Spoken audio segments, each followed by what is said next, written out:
Hello everyone, welcome to our YouTube channel. This is Anil Kumar. आज हम पढ़ेंगे प्लस वन का सबसे fundamental chapter, the very first chapter, sets. जो सेट्स चैप्टर है वो आपके प्लस वन में आने वाले हर चैप्टर के लिए यूजफुल होगा। अगर आपको सेट नहीं आता तो आप रिलेशन फंक्शन और आगे आने वाले जो चैप्टर्स हैं वो नहीं कर पाओगे। तो सबसे पहले हम शुरू करते हैं, सेट्स समझते हैं सेट क्या है। इसमें बहुत कुछ पढ़ेंगे, सबसेट क्या है, नंबर ऑफ सबसेट कितने हैं, टाइप्स ऑफ सेट है, अलग अलग फॉर्म्स है सेट को लिखने की, तो सब कुछ पढ़ेंगे। Let's start. सबसे पहली जो बात है, सबसे पहले जो डेफिनेशन आती है, what is a set. Set क्या है?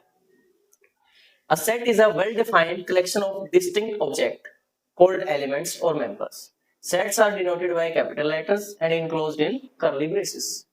कहने का मतलब क्या है कि जो सेट है वो well defined collection of objects है। ऑब्जेक्ट कुछ भी हो सकते हैं, नंबर्स हो सकते हैं, अल्फाबेट्स हो सकते हैं, गर्ल्स हो सकते हैं, बॉयज हो सकते हैं, फैन हो सकते हैं, आपके आसपास की कोई भी चीजें हो सकती हैं। लेकिन यहाँ पे एक वर्ड इंपॉर्टेंट है, what is the meaning of well defined? Well defined, well defined का मतलब है अगर आपने कोई भी कलेक्शन ली है ऑब्जेक्ट्स की, वो वेल डिफाइंड होनी चाहिए, मतलब यूनिवर्सली एक्सेप्टेबल होनी चाहिए। मैन टू मैन उसकी जो डेफिनेशन है वो वेरी नहीं करनी चाहिए। और दूसरी बात, जो आपने अपनी कलेक्शन में लिया है वो आपको सर्टेनिटी के साथ पता होना चाहिए कि हमारी कलेक्शन के अंदर वो चीज आएगी या नहीं आएगी। फॉर एग्जाम्पल, मैंने आपके सामने लिखा collection of odd natural numbers। अब ध्यान से देखिए, ओड नेचुरल नंबर कौन से होते हैं सर? पहला ओड नेचुरल नंबर 1, उसके बाद 3, उसके बाद 5, देन 7, देन 9, देन 11। अब मैं सर्टेनिटी के साथ ये बता सकता हूं कि इसके अंदर क्या कलेक्शन आ रही है और क्या कलेक्शन नहीं आ रही है। इसमें 1 आ रहा है, 2 नहीं आ रहा, 3 आ रही है, 4 नहीं आ रहा, 5 आ रहा है, 6 नहीं आ रहा। इसका मतलब क्या हुआ? इवन इसके अंदर नहीं आएंगे, इसके अंदर सिर्फ कौन आएगा? और तो मैं बिल्कुल सर्टेन हूं, तो ये क्या बन जाएगा? This is a set. Similarly, collection of vowels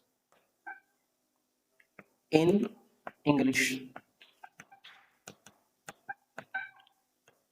alphabets. अब देखिए वोवल की कलेक्शन क्या होगी, वोवल्स में क्या क्या आएगा सर? ए, ई, आई, ओ और यू। कोई भी इसके अंदर बी, सी या डी को इंक्लूड नहीं करेगा, because they are not vowels. जो वोवल्स होंगे सिर्फ वही इस कलेक्शन के अंदर आएंगे। तो मैं बिल्कुल सर्टेन हूं, अपनी बात को लेके पक्का हूं, मेरे को पक्का पता है कि इसके अंदर क्या चीज आ रही है और क्या इसके अंदर नहीं आ रहा। दूसरी बात, सिर्फ नंबर्स का ही सेट मैंने नहीं लिया, सिर्फ नंबर्स की कलेक्शन नहीं ली, बल्कि किसकी कलेक्शन भी ली मैंने? वोवल्स की ली। एक दो रियल लाइफ एग्जांपल और देखते हैं। Collection of all boys of your class। आपकी क्लास में जितने भी बॉयज हैं उन सबकी जो मैंने कलेक्शन ली है वो इसके अंदर आ जाएगी। इसमें कौन कौन आ जाएगा? इसमें रिंकू आ जाएगा, टिंकू आ जाएगा, पिंकू आ जाएगा, रोहन आ जाएगा, राम आ जाएगा, श्याम आ जाएगा, और जितने बॉयज होंगे वो सारे बॉयज इसके अंदर आ जाएंगे। इसके अंदर कौन नहीं आएगा? इसके अंदर कोई गर्ल नहीं आएगी, बिकॉज मैंने कलेक्शन किसके लिए? सिर्फ और सिर्फ बॉयज की, और सिर्फ आपकी क्लास के बॉयज आएंगे। अगर वो कोई दूसरी क्लास का बॉयज है तो वो उसके अंदर नहीं आएगा। तो मैं बिल्कुल सर्टेनिटी के साथ अपनी कलेक्शन को बता पा रहा हूँ कि सर इसमें गर्ल्स नहीं आएंगी, और किसी दूसरी क्लास का जो विद्यार्थी होगा, स्टूडेंट होगा, वो इसके अंदर नहीं आएगा। अब कुछ वो कलेक्शन देख लेते हैं कि सर जो सेट नहीं बनती, क्या कुछ ऐसी कलेक्शन है? Yes, answer is yes. मैं कलेक्शन लिख रहा हूं, collection of beautiful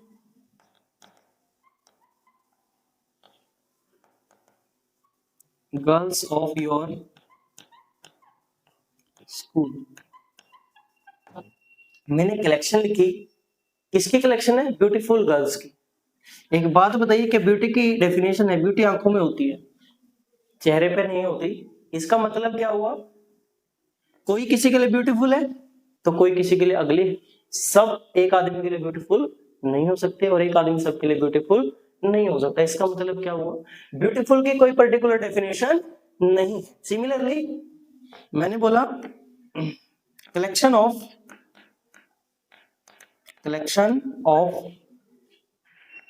intelligent student of +1 class, +1 class. कहने का मतलब मैंने उन सब बच्चों के कलेक्शन लिए जो इंटेलिजेंट है +1 क्लास में। अब एक बात बताइए, इंटेलिजेंसी को मेजर करने का क्या कोई टूल है, क्या कोई सर्टेनिटी है कि फला बच्चा इंटेलिजेंट और फला बच्चा इंटेलिजेंट नहीं है। कोई बच्चा हो सकता है मैथमेटिक्स में इंटेलिजेंट हो तो मैथ्स के टीचर के लिए तो वो इंटेलिजेंट हो गया, लेकिन हो सकता है वो केमिस्ट्री में भी तो केमिस्ट्री वाले के लिए वो डल हो गया। सिमिलरली हो सकता है वो ज्योग्राफी में बहुत अच्छा हो सकता है साइंस में अच्छा ना हो सकता है आर्ट में बहुत अच्छा हो लेकिन बायोलॉजी में अच्छा ना हो। तो इसका मतलब क्या हुआ, it depend upon subject, it depend upon student. तो स्टूडेंट टू स्टूडेंट वेरी करेगा। इंटेलिजेंट की कोई फिक्स डेफिनेशन नहीं है कि यूनिवर्सली उसको मैं फिक्स कर पाऊं। तो इस कलेक्शन में मैथ्स वाले टीचर के लिए अलग अलग बच्चे जाएंगे, फिजिक्स वाले टीचर के लिए अलग अलग बच्चे जाएंगे, केमिस्ट्री वाले टीचर के लिए अलग अलग बच्चे जाएंगे। तो इसका मतलब क्या हुआ, this is not a set, not a set. Sir ये जो कलेक्शन है ये सेट नहीं बनेगी। सिमिलरली मैंने बोला मोस्ट टैलेंटेड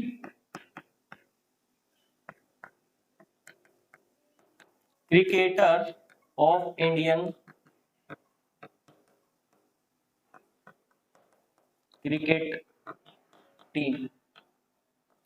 अब इसमें कौन आ रहा है, जो मोस्ट टैलेंटेड है।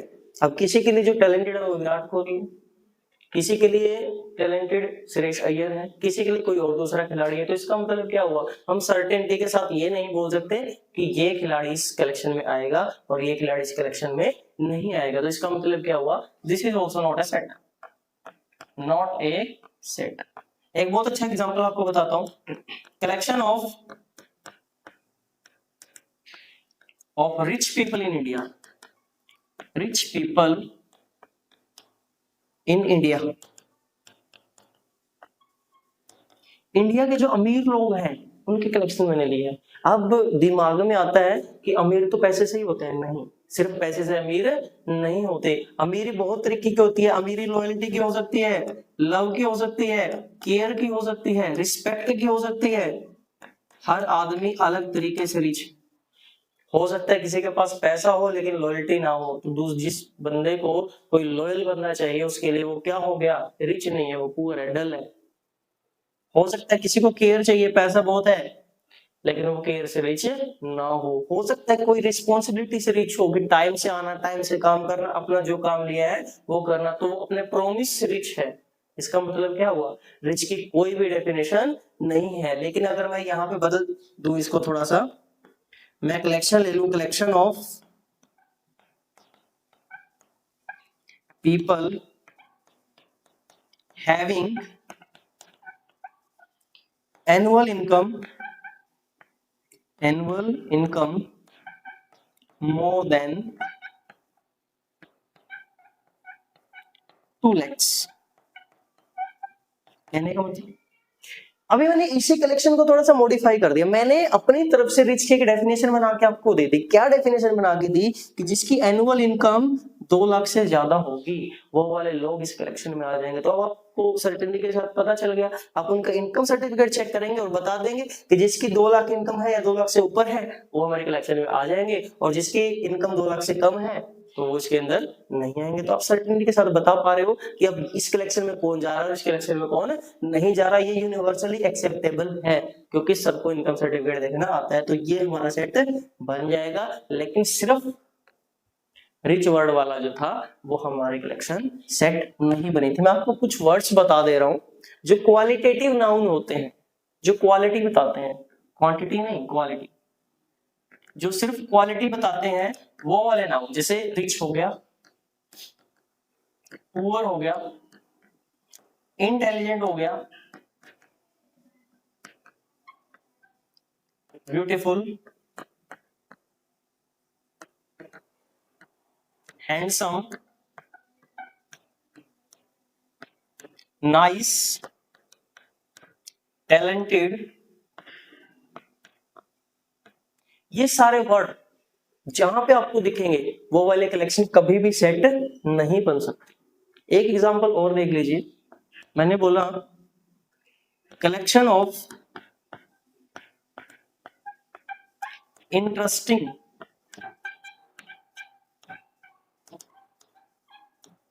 Books in your life.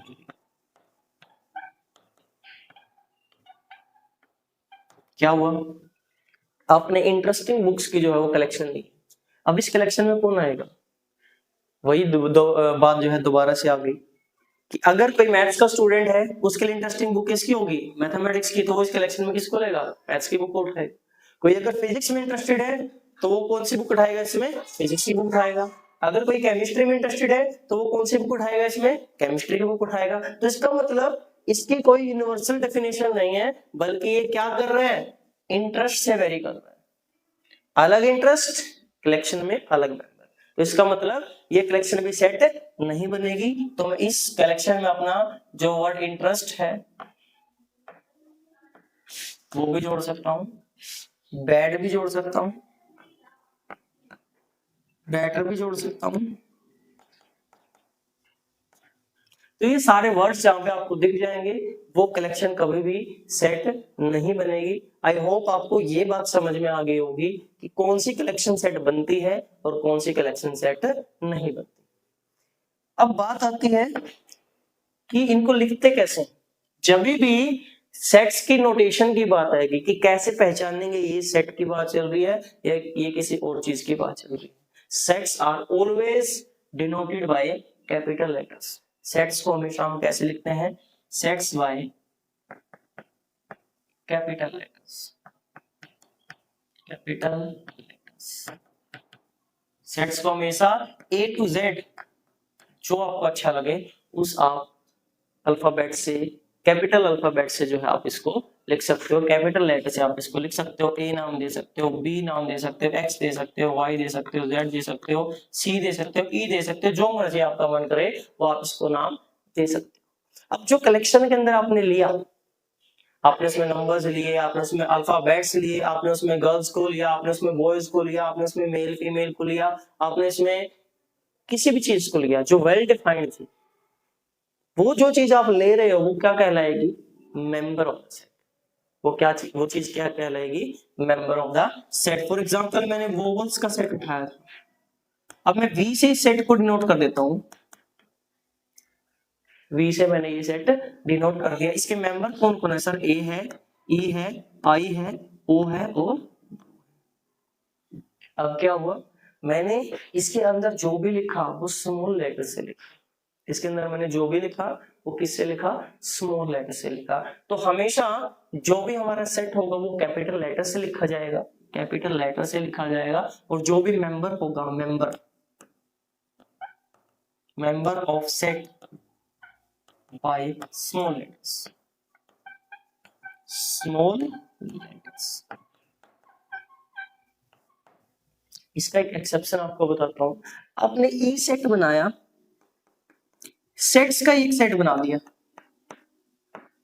अब ध्यान से देखना, मैंने इसमें कैपिटल लेटर्स लिखे बिकॉज इसके अंदर ही कौन आ रहे हैं सर? सेट के अंदर ही सेट आ रहा है, तो इसलिए मैंने इसके अंदर क्या लिखा? कैपिटल लेटर लिखा। अदरवाइज अगर मुझे जनरली किसी भी मेंबर को दिखाना हो कि ये फला मेंबर उस सेट का है, तो मैं हमेशा किस लेटर का यूज करूंगा? स्मॉल लेटर का मैं यूज करूंगा। मान लीजिए मैंने एक्स एक सेट लिखा, उसके अंदर मैं क्या कह रहा हूँ? एक्स, वाई, जेड, ये सारे के सारे क्या है? तीनों इसके मेंबर हैं। और तीनों को मैंने कैसे डिनोट किया है? स्मॉल लेटर से डिनोट किया है। आई होप ये बात भी आपको समझ में आ गई होगी कि कभी भी जब सेट लिखते हैं वो पहली बात हम कैसे लिखते हैं, कैपिटल लेटर से लिखते हैं। दूसरा, उसके मेंबर्स को कैसे लिखा जाता है, स्मॉल लेटर से लिखा जाता है। तीसरी बात, उसको हमेशा कर्ली ब्रैकेट में बंद किया जाता है। अगर आपने ये सेट लिख दिया 1 2 3, इसका मैथमेटिकल मीनिंग चेंज हो जाएगा। इसका मतलब अब सेट नहीं है। जब तक आप इसको कर्ली ब्रैकेट में बंद नहीं करते तब तक ये सेट नहीं। अब ये सेट बना है, इसके मेंबर कौन कौन है, 1, 2, 3। एक दूसरी बात और बता देता हूँ, सेट में हमेशा डिस्टिंक्ट मेंबर लिए जाते हैं। डिस्टिंक्ट, अगर कोई मेंबर रिपीट कर रहा है उसको बाहर कर दिया जाता है। फॉर एग्जांपल, अगर मान लीजिए मैंने एक सेट लिखा 1 1 2 3 और मैंने एक सेट लिखा 1 2 3, these both sets are equal। ये दोनों सेट्स क्या है, आपस में इक्वल है। रीजन क्या है, सेट्स में कभी भी रेपिटेशन अलाउड नहीं होती। ये फॉर्म लिखना अच्छी बात नहीं है, गलत नहीं होगा, बट इसको ऐसे नहीं लिखा जाता। इसको सिंप्लीफाइड फॉर्म में सिर्फ और सिर्फ डिस्टिंक्ट मेंबर्स को लिखा जाता है, अलग अलग मेंबर्स को लिखा जाता है। Repetition is not allowed. तो ये दोनों सेट आपस में क्या हो जाएंगे, इक्वल हो जाएंगे। चलो चलते हैं हमारी नेक्स्ट स्लाइड के ऊपर। व्हाट इज अ सेट हमने कर लिया। उसके बाद बात आती है कि सेट्स को लिखने के क्या क्या तरीके हैं। ये तो सिर्फ नोटेशन थी कि ठीक है, हमने जब भी सेट को दिखाना है वो हम कैपिटल लेटर से ही दिखाएंगे, और जब भी हम उसको लिखेंगे तो कर्ली ब्रैकेट के अंदर लिखेंगे। अब इसको लिखने के दो फॉर्म्स हैं हमारे पास, form to write a set. सबसे पहली जो फॉर्म है वो कौन सी फॉर्म है, roster form, in which we list all the elements. क्या नाम है, roster form.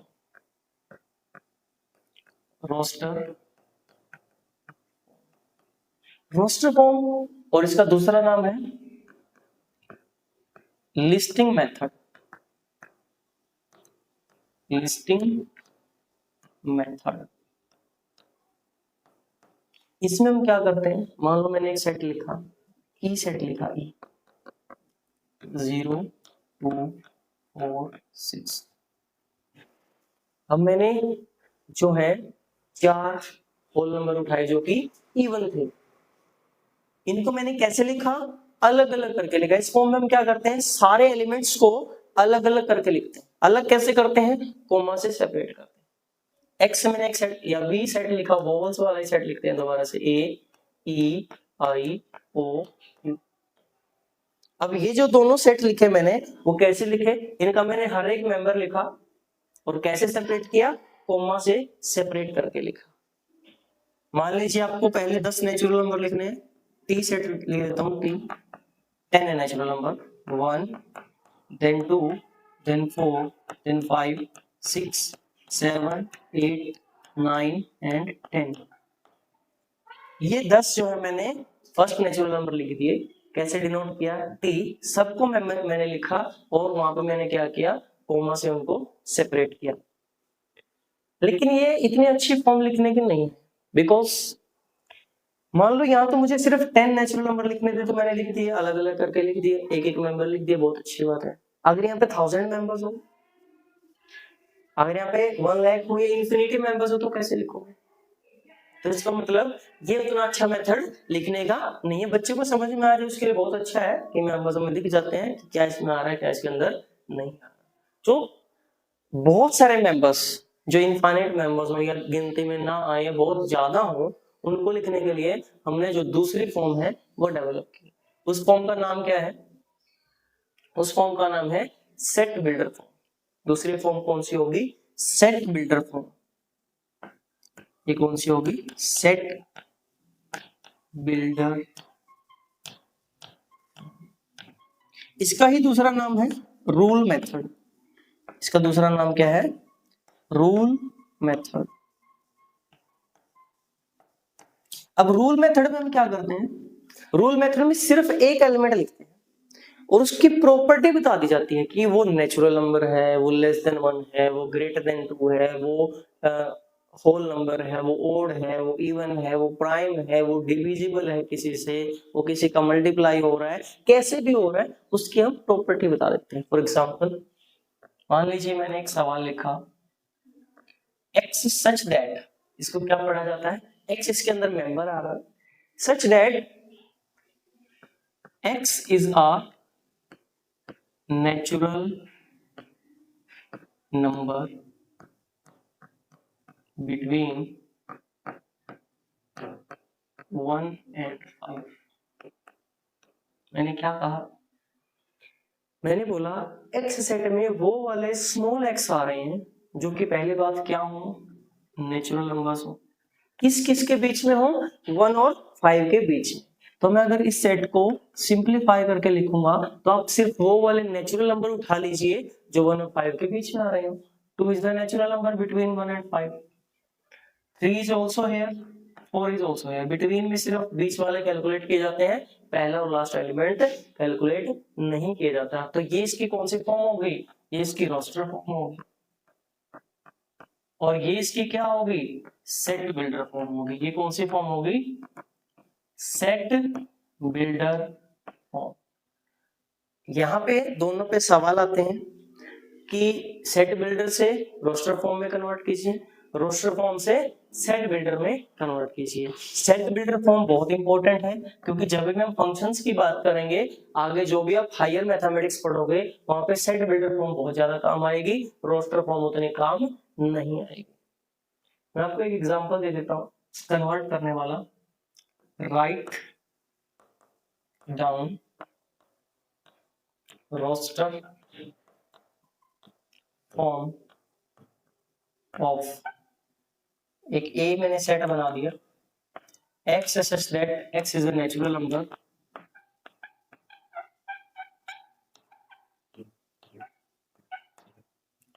whose square is less than 10।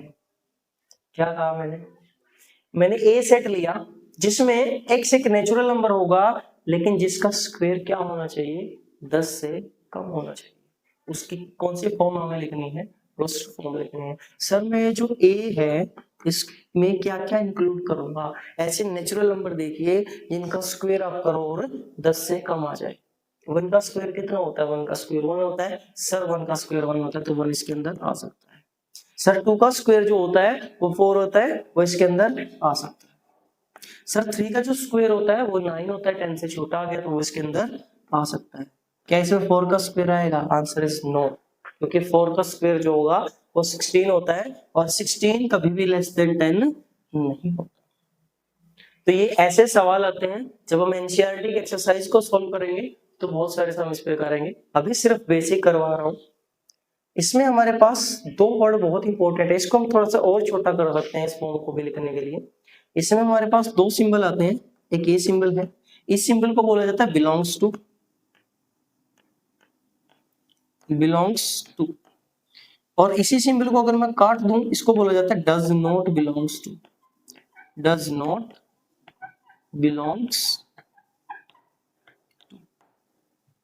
ऐसे मैंने बोला एक सेट है जिसके अंदर ए बी सी और डी एलिमेंट्स आ रहे हैं।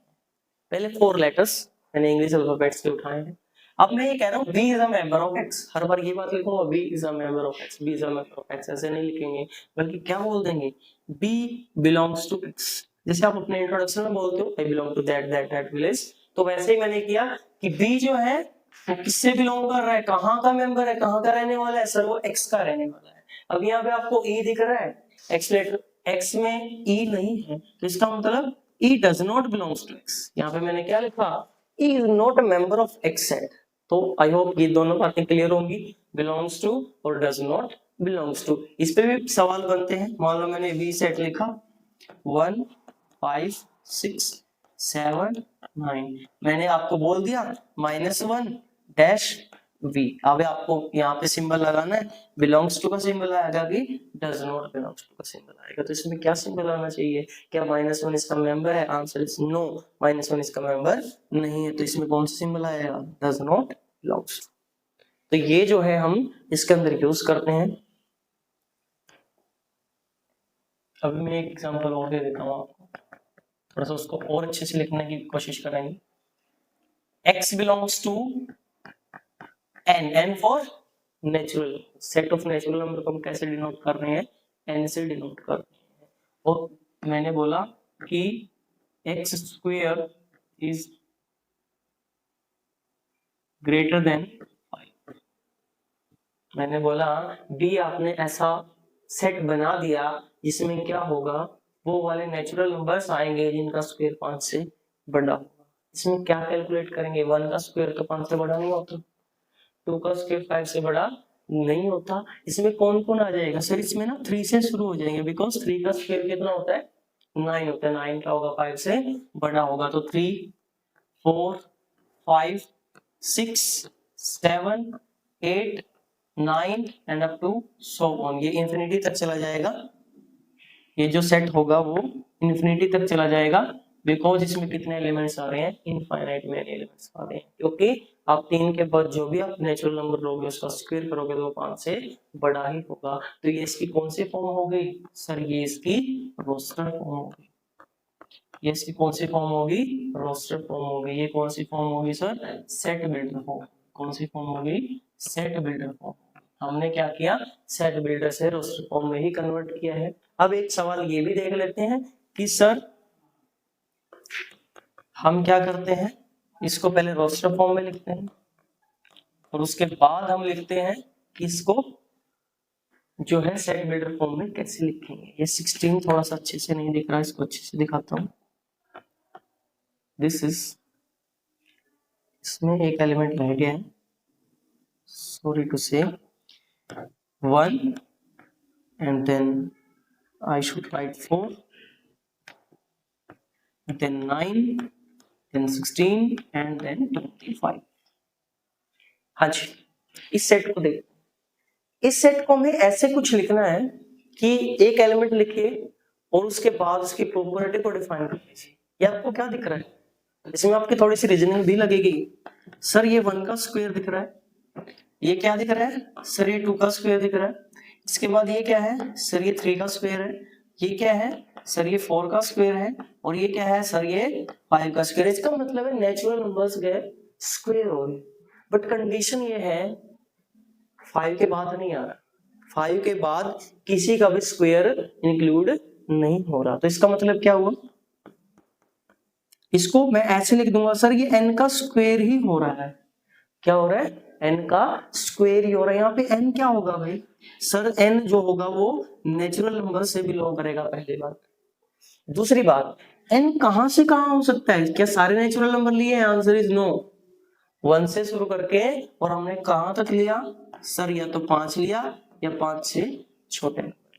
तो इन सबकी जो कलेक्शन बन गई, ये क्या होगा देखिए, पहले n को आप 1 रखेंगे तो आंसर क्या आएगा, 1 का स्क्वायर 1। फिर आप 2 रखेंगे, 2 का स्क्वायर कितना आएगा 4। फिर आप 3 रखेंगे, 3 का स्क्वायर कितना आएगा 9। फिर आप 4 रखोगे, 4 का स्क्वायर कितना आएगा 16। फिर 5 रखोगे, 5 का स्क्वायर कितना आएगा 25। आई होप ये दोनों फॉर्म आपको क्लियर होंगी। यहाँ पे सवाल जरूर बनता है कि सेट बिल्डर से रोस्टर फॉर्म में कन्वर्ट कीजिए और रोस्टर फॉर्म से सेट बिल्डर फॉर्म में कन्वर्ट कीजिए। इसके बाद हमारा आता है टाइप्स ऑफ सेट्स।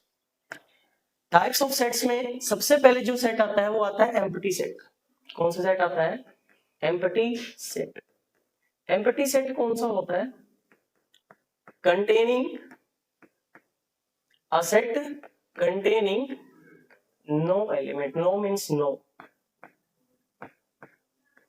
ये हिंदी वाला नो नहीं है, एनो है, नहीं वाला, कि कोई भी एलिमेंट इसके अंदर नहीं आएगा। इसको डिनोट कैसे किया जाता है, या तो आप खाली ब्रैकेट से डिनोट कर दीजिए या इस सिंबल फाई से डिनोट कर दीजिए। इस सिंबल को क्या बोला जाता है, फाई, PHI, फाई। ये किसको डिनोट करता है, ऐसे सेट को डिनोट करता है इसके अंदर कुछ भी नहीं है। सर एक एग्जांपल से समझा दीजिए। बिल्कुल, एक ए सेट मैंने लिखा, मैंने ऐसे नेचुरल नंबर उठाए जो कि 1 से बड़े थे और 2 से छोटे थे। मैंने ए सेट लिखा है, सेट ऑब्वियसली मैंने उसमें कौन सा मेंबर लिया है सर, वो वाला नेचुरल नंबर लिया है जो 1 से तो बड़ा होगा लेकिन 2 से छोटा होगा। क्या 1 और 2 के बिल्कुल बीच में कोई नेचुरल नंबर आता है, आंसर इज नो, नहीं आता। तो इस सेट में क्या होगा सर, इस सेट में कुछ भी नहीं होगा। इन दोनों कलेक्शन का सेम मतलब है, खाली ब्रैकेट का भी और इस सिंबल फाई का भी। इन दोनों का मतलब है सर इस सेट के अंदर कोई भी एलिमेंट नहीं है, नो एलिमेंट। मैंने क्या बोला? No element. बात समझ में आ रही है? यस और नो। तो ये एक एग्जांपल था, हम बहुत सारे एग्जांपल करेंगे जब हम उनकी एक्सरसाइज करेंगे।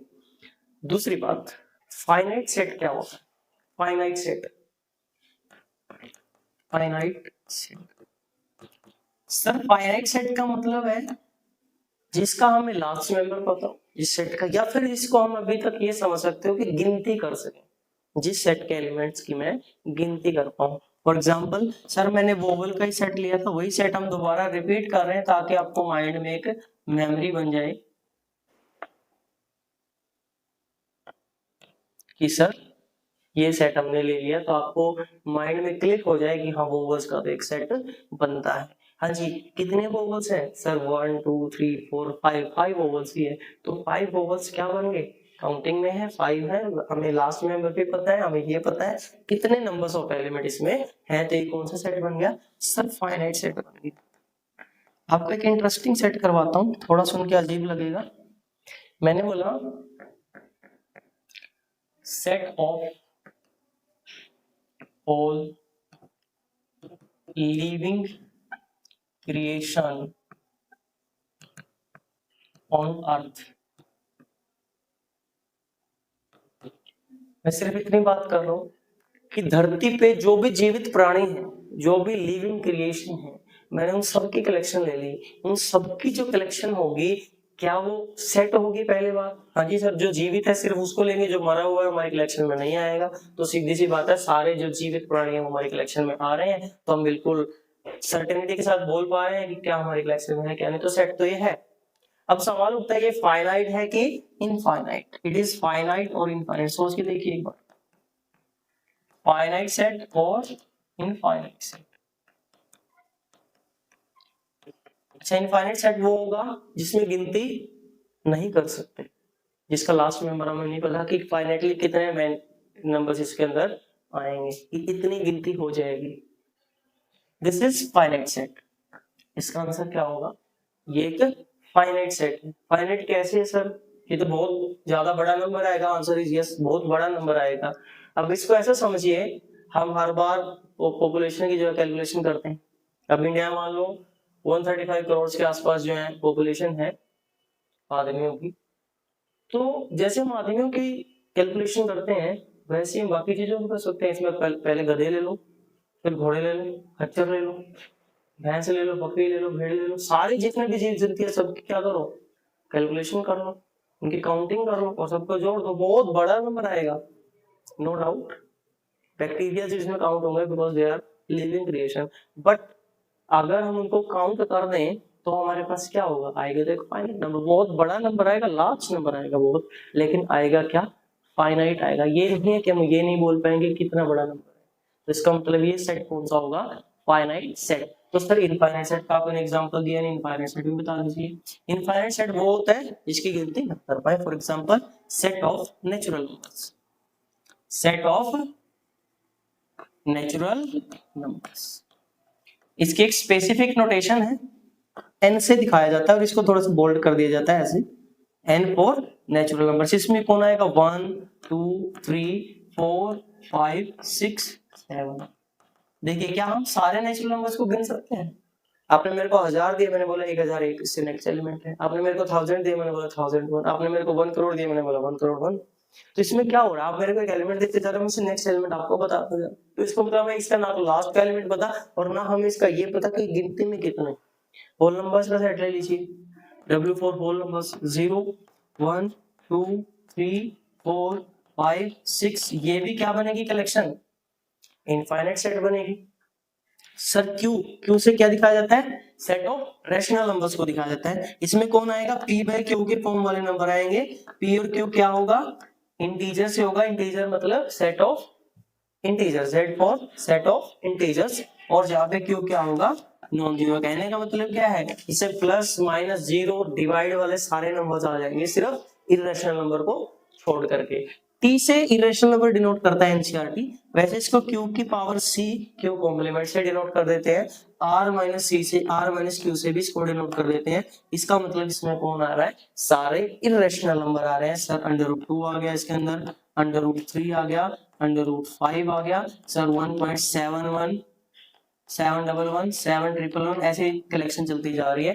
तो ये सारे नंबर्स हमने इसमें कैलकुलेट कर लिए। तो सारे इरेशनल नंबर्स का जो सेट होगा वो टी से डिनोट किया जाएगा। और इसमें क्या हो रहा है, ये भी इनफाइनाइट हो रहा है, हमें लास्ट का मेंबर नहीं पता कि कौन सा हमारा जो नंबर होगा वो लास्ट होगा। सिमिलरली आर से क्या दिखाया जाता है, set of real numbers, set of real number, ये हमारा दिखाया जाता है। ये भी क्या होगा, इनफाइनाइट सेट होगा। आई होप इतनी बात समझ में आ रही हो। इक्वल और इक्विवेलेंट सेट हम सबसेट पढ़ने के बाद पढ़ेंगे।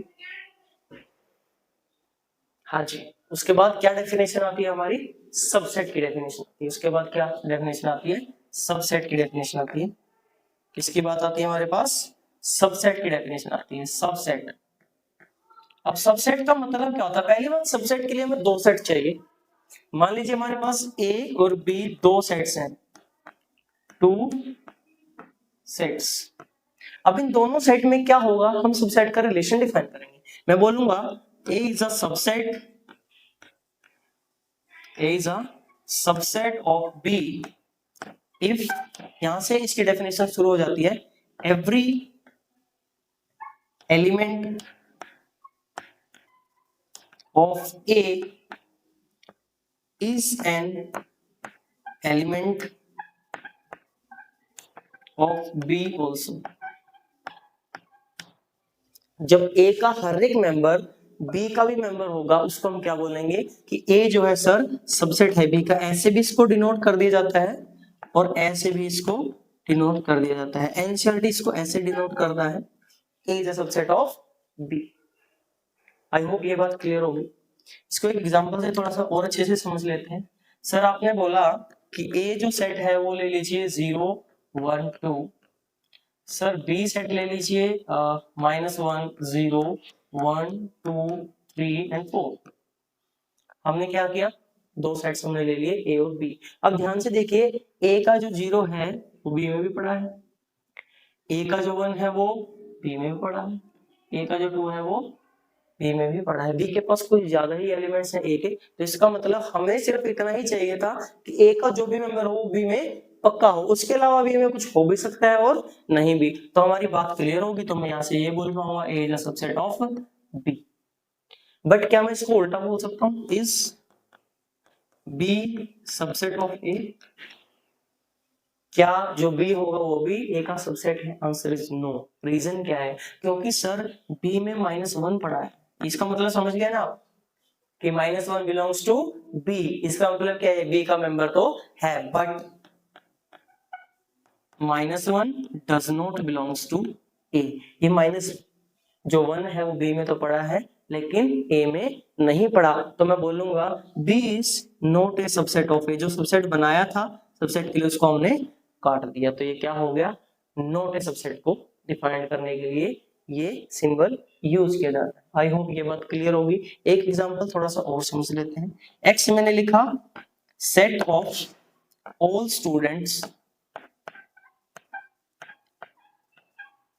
In your class. आपकी क्लास के जितने भी विद्यार्थी हैं वो मैंने एक्स सेट में मान लिए, मैंने वाई सेट मान लिया। Set of all boys of your class. क्या बोला मैंने, सर मैंने एक्स सेट ले लिया पूरी क्लास और जो वाई सेट है वो मैंने क्या ले ली, सिर्फ और सिर्फ बॉयज की क्लास। तो ये क्या है, ये हमारा एक्स सेट है, ये पूरी क्लास है। और ये क्या है, ये वाई सेट है, इसमें सिर्फ बॉयज आ रहे हैं और इसमें ऑल आ रहे हैं। तो कौन सा सेट छोटा है कौन सा सेट बड़ा है? आपको दिख ही रहा होगा कि सर पूरी क्लास बड़ी होगी, सिर्फ बॉयज की क्लास जो होगी वो छोटी होगी। तो कौन किसका सबसेट होना चाहिए? सर जो बॉय होगा वो एक क्लास का मेंबर तो पक्का होगा, यस और नो। तो y is a subset of x। दोबारा वही सवाल है, is x subset of y? क्या जो हमारा x है वो भी y का सबसेट होगा। सर क्या पूरी क्लास है, x में पूरी क्लास है, इसमें गर्ल्स भी तो हैं, क्या कोई गर्ल बॉय हो सकती है? Answer is no. तो ये x सेट में तो गर्ल जाएगी लेकिन y सेट में नहीं जाएगी। तो इसका मतलब क्या हुआ sir, x is not a subset of y। अब सवाल ये उठता है कि सर ठीक है आपने सबसेट्स बता दिए, अब ये चीज कैसे काउंट करेंगे, किसके कितने सबसेट बनते हैं? डोंट वरी, उसके लिए हमारे पास एक फॉर्मूला है और वो फॉर्मूला क्या है, 2 raise to the power n। Sir ये 2 raise to the power n क्या है? फॉर एग्जांपल आप समझ लीजिए ए सेट आपने बनाया, इसके अंदर आपने लिख दिया 1,2। मैं बनाना चाह रहा हूं इसके सबसेट्स, तो आप ध्यान से देखिए इसके सबसेट में क्या होगा, सबसेट की डेफिनेशन अप्लाई करेंगे। सर मैंने A1 बना दिया सिंगलटन 1, A2 मैंने बना दिया सिंगल एलिमेंट के साथ 2, और A3 मैंने बना दिया 1,2, और फिर मैंने A4 बना दिया दैट इज 5 सेट। ये सारे इसके सबसेट हैं। सोच के देखिए सर यहाँ पे A1 है, A1 1 है तो A में भी जा रहा है। सर A2 सिंगल 2 है तो 2 जो होगा वो A का भी मेंबर है। A3 के मेंबर देखिए 1 और 2 है और A के मेंबर भी 1 और 2 है, तो A3 के सारे मेंबर जा रहे हैं। सर ये कैसे हुआ भाई? एक बात बताओ, सबसेट ना प्रूव करने के लिए क्या था कि हमारे सेट में कुछ ऐसा मिल जाए जो दूसरे सेट में ना हो। फाइव के अंदर तो कुछ है ही नहीं, तो इसका मतलब हम इसको गलत प्रूव नहीं कर सकते। तो इसका मतलब क्या हुआ, five is subset of all sets.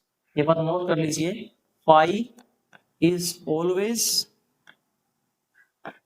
A subset of every set.